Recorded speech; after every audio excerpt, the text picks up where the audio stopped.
особена чест и задоволство Викторија Трајков е наша гостинка, заменик министер во Министерството за европски прашања на Македонија. Добро утро официјално. Добро утро, благодарам на поканата. Водата е добра за пиење во Битола, потврдуваме. Се е добро и убаво во Битола.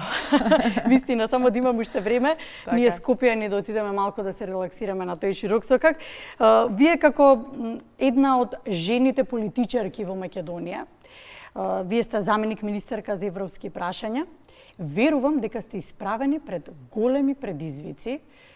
Кој е најголемиот предизвик кој што го носите на рамена? Да, предизвикот, еве сега да се биде на таа страна на јавноста, да кажам, е навистина многу голем, има и позитивни и негативни страни. Кога се работи за позитивните страни, најчесто тоа сакам да го зборувам. Добро е што еве има се повеќе жени во политиката, па може да разговараме како жените се соочуваат со секојдневниот предизвик да бидат дел од тој јавен и општествен живот.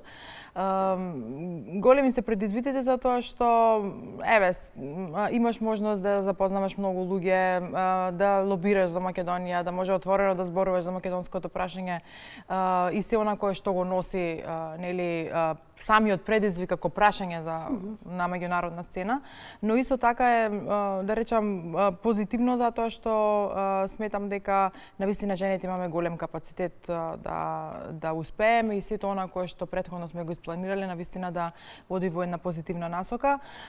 Има и доста и негативни страни, особено јавниот притисок и нели негативните коментари кои што треба еве вака да ги свари еден желудник, но она за кое што еве се не знам како дете растено во медиум и во тој јавен живот, веројатно многу ми е нормално, така што не обрнувам многу внимание. Се надеваме дека такот и целта е друга, со друга енергија влеговте.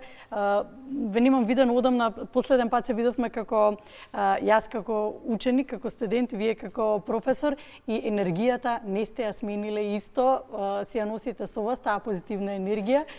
И тоа веројатно е уште еден предизвик со тоа што навистина јас не забележав и во разговорот сега некоја промена. Уште еден предизвик. Да, уште еден предизвик, точно. Функцијата не може да го смени човекот, барем мене лично, затоа што сметам дека ние имаме доверба од граѓаните да промениме нешто со нашето знаење и капацитет. Дали ќе работам тука во Министерство за европски прашања или претходно во Министерство за надворешни, или можеби ќе работам, не знам, во некоја книжарница, јас сум таа, така што не е нешто за кое што треба, не знам, да се промени карактерот и наравот и се она кое што си го носиме како домашно воспитување. Сега сакам да ве прашам нешто лично. Жена сте во светот на мажите во политиката, со европски лидери, политичари. Седнувате на иста маса да дебатирате за можеби едно од најсензитивните прашања во светски рамки. Жените лидерки, какви промени може да направат? Ова кое што сега го имам како предизвик од оваа позиција, јас сум го гледала од една друга страна како студент кога бев кога ја запишав магистерската теза, подоцна и докторатот и така натаму, како дел од кабинет на министер за надворешни работи. Некако светските лидери ми биле, не знам, вака на иста маса, тет и така натаму, но тогаш од позиција на асистент, на некој кој што помага на министерот. И некако тоа ми беше една почетна лекција како ствари треба да се однесуваме. Во тоа време беше Антонио Милошовски министер за надворешни. Јас навистина многу научив од тој човек. И денес така се зезаме, подобра си станала од учителот. Што е добро, што е навистина добро и он за него е успех пред се. Да, тој вика дека си ја постигнал целта. Така што еве кога седнуваш со, да речам, светски лидери кои што имаш можност, не знам, да ги гледаш само на телевизија и така натаму, сваќаш колку е светот едноставен.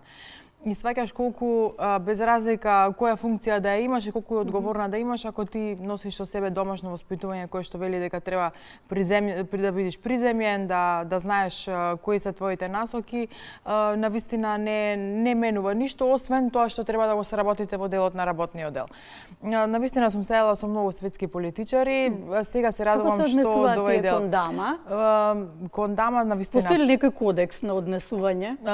Јас гледам секогаш кога ќе седнеме на маса, да не ми смета во наводници тоа што сум дама, него да бидеме рамноправни, затоа и се борам и во јавниот живот. Сметам дека посебно европјаните, но и делот од американската политика воопшто не им смета што на другата страна е жена. Сега под оваа позиција се радувам што Европскиот парламент и европските комисии ги водат жени, се повеќе жени има во тој домен. Така што кога ќе седнат жени некако подруг е разговорот отколку кога сме мешан состав. И кај нас работите почна да се менуваат. За прв пат Македонија има жена и председател, така што полека но сигурно се отвара тој пат. Каква е комуникацијата пак со нашите, да речеме тука, политичари, колку тие оставаат простор на жените? До сега не сум почувствувала дека, не знам, ме гледаат како, еве, жена, па ајде сега немам место тука, меѓутоа борбата само што сме ја започнале, јас никогаш не се откажувам од тоа, особено затоа што сум карактер кој што е константен, значи нешто кое што, не знам, сакам да го направам, навистина го терам до крај, свесни се дека сме малку подобри од нив. Сега тука ќе имаме коментари многу. Па веројатно, но постои ова, не знам дали се согласувате со истото, верувам, доколку сакаш работата да ти се заврши комплетно, концизно, јасно како што треба, да ја на жена.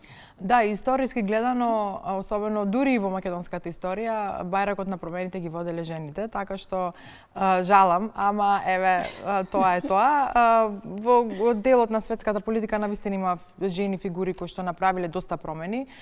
Сметам дека има многу што да се учи од познати жени лидерки кои што биле историски гледано во светската политика, меѓутоа еве гледам сега и во поновата историја и на американската политика која што некако пак ми е, да речам, репер во она кое што како треба да се однесуваме и на политичка сцена и на тој политички маркетинг кој што ми е вокација како примарно занимање.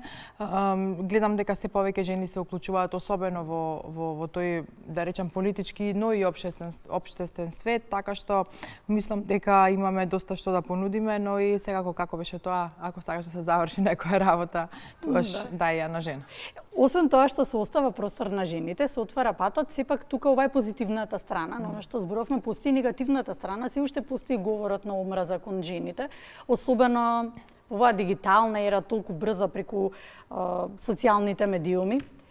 Како да се спречи тоа, како може да се работи на тоа да се нивелира? Да, особено на тие социјални медиуми, каде што најчесто тоа се, да речам, коментари кои што доаѓаат од еден центар или од можеби од два различни центри, значи наменски. Особено фокусирани на жените во политиката. Сега зборувам за македонската политика, затоа што на друго место има многу поголема одговорност каде што нема да може тоа така да се случува. Работиме интензивно на менување и на закон и на се она кое што се нарекува одговорност на социјални медиуми. Така што мислам дека во тој домен сите заеднички треба да се соединиме, без разлика од кој политички ентитет се наоѓаме во државата, да имаме една кохезна маса на луѓе, на критичари кои што стварно ќе застанат позади тоа и ќе речат стоп, доста беше ова, навистина се преминаа сите граници. Мизогинијата е нешто кое што навистина се појавува посебно во последните неколку години во државата, особено еве сега од оваа страна можам јас и на своја сопствена кожа да ја почувствувам. Мене лично, ако ме прашате, јас не обрнувам толку многу внимание на сето тоа, но сите сме различни карактери, различна психолошка издржливост во поглед на тоа. Има жени кои што воопшто не сакаат да бидат дел од општествениот и политичкиот живот, затоа што навистина се претерува и се поминува границата на вреѓање, на негативни, на, како да ви кажам, на невкусни коментари кои што. Но министерке еден момент се запоставува тука дека ние сме мала средина, дека имаме семејства, имаме пријатели и тоа некако сите ги ефектира. Апсолутно. Можеби ако имаш поддршката од семејството од дома, навистина е можеби 99% добра психолошка подготовка за ти да не обрнуваш внимание на такви работи. Јас ја имам и тоа не е никаков проблем. Но што со следните следните генерации, што со моите деца и така натаму. Например, имам син кој што сега влегува во пубертетска фаза и така натаму. Има достап нормално до социјални медиуми, колку и да сакам и да не ќам, и да забранувам како родител и така натаму. Сепак може детето да отвори да види. Дошло до неколку ситуации кај што дошол да ми каже: "Еј, мама, види, пишуваат вака и вака за тебе." Во сите моменти ми е... Тогаш треба од вашата функција и вашата позиција да влезете во кожата на најголемата ваша одговорност и задача мајка. Точно има некаде 12 години, кој што еве сега има таков некој скок во развој, кој што нели ги има децата неколку скока во развој, ова е еден од скоковите во развој кој што го има Григори. Пробувам да му објаснам, мислам дека сме на добар пат, иако навистина тука голема улога игра и училиштето, односно психологот, наставниците и така натаму, затоа што колку се цврсти и цврсто застануваат на тие теми каде што не треба да се вреѓаат луѓето, без разлика дали жени или неговите другарчиња и така натаму. Пристапот е многу важен, како ќе му се пристапи на луѓето. Пред некој ден гледав некоја емисија, не знам точно, не ми замерувајте на која телевизија беше, каде што учат како да дадат позитивен збор на своите другарчиња и сега имаат една слика и водителката вика: "Ајде, кажи ми 5 работи позитивни за ова девојче кој што го гледаш на сликата." 90% од децата не знаеш што значи позитивно ниво на комуникација со останатите. Тоа е нешто за кое што треба заеднички да работиме. Да, тоа е еден систем комплетен кој што треба да работиме. Убаво ги споминавте училиштата, уште од најмала возраст треба. Вие комуницирате со студентите, идните, да речеме, можеби ваши соработници. Така е. Да, може ваши колеги, си уште сте во контакт со младите, имате една голема задача, едно големо бреме кој што го носите дополнително. Сте жена која што се надоградувала себе си во странство, сте живееле во странство, но сте се вратиле во нашата држава. Кога велам бреме, тоа е тоа што си го носите со себе, дека корените ви се тука и дека тука треба да вложувате и да се реализирате. Колку успевате во мисијата да го пренесете тоа на студентите? Тоа што мислам дека отворениот пристап ми е нешто кое што е навистина позитивен дел од мојот карактер и некако кога застанувам да зборувам и со студенти, но и со секој оној за кој што не знам има различен проблем нормално во политиката, секој човек има свое бреме, така што доаѓаат и се обраќаат до нас.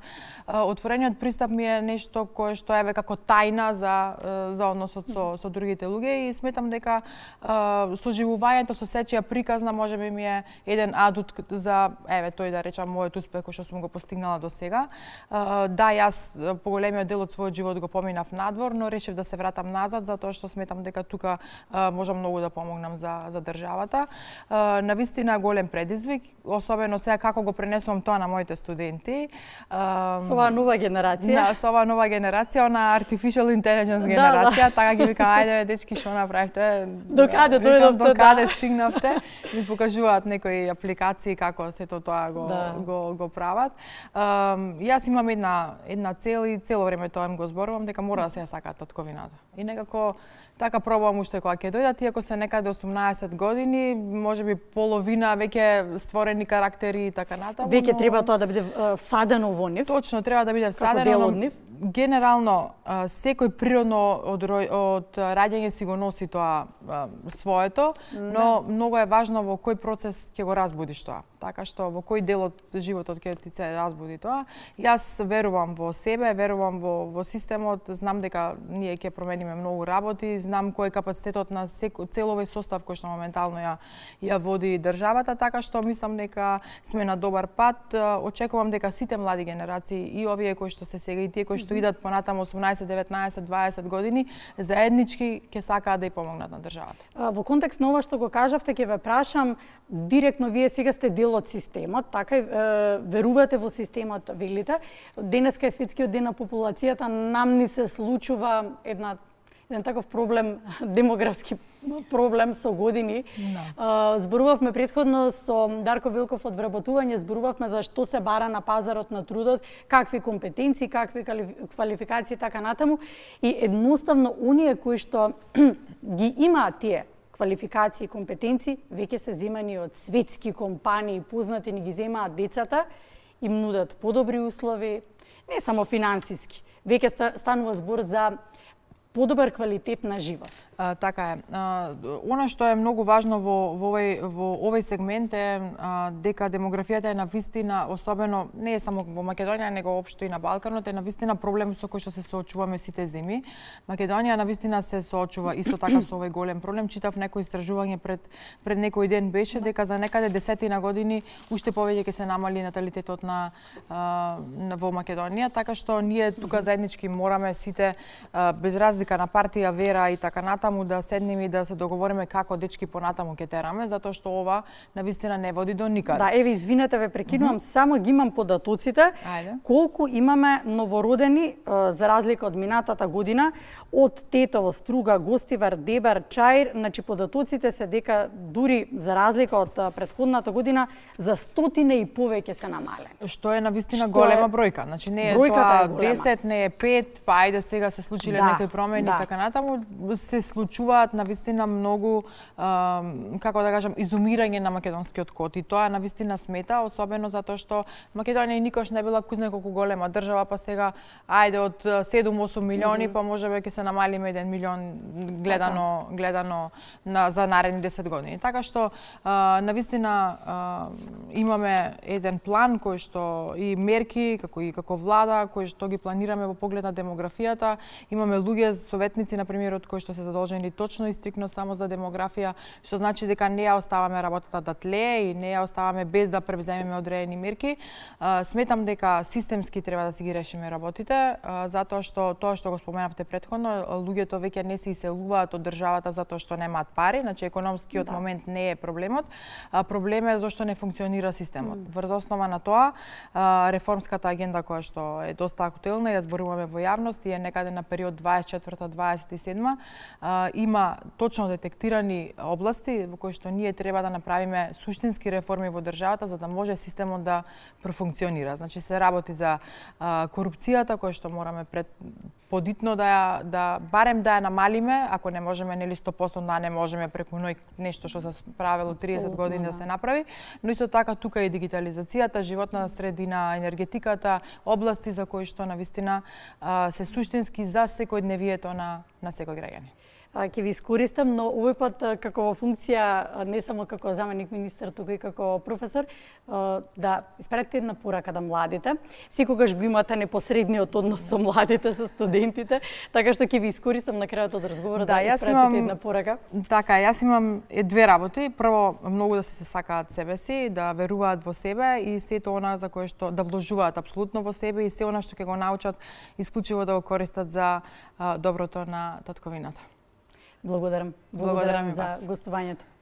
Тоа беше Викторија Трајков, таа е заменик министер во Министерството за европски прашања на Македонија. Со неа разговаравме за што се може да направат жените лидерки во светската политика.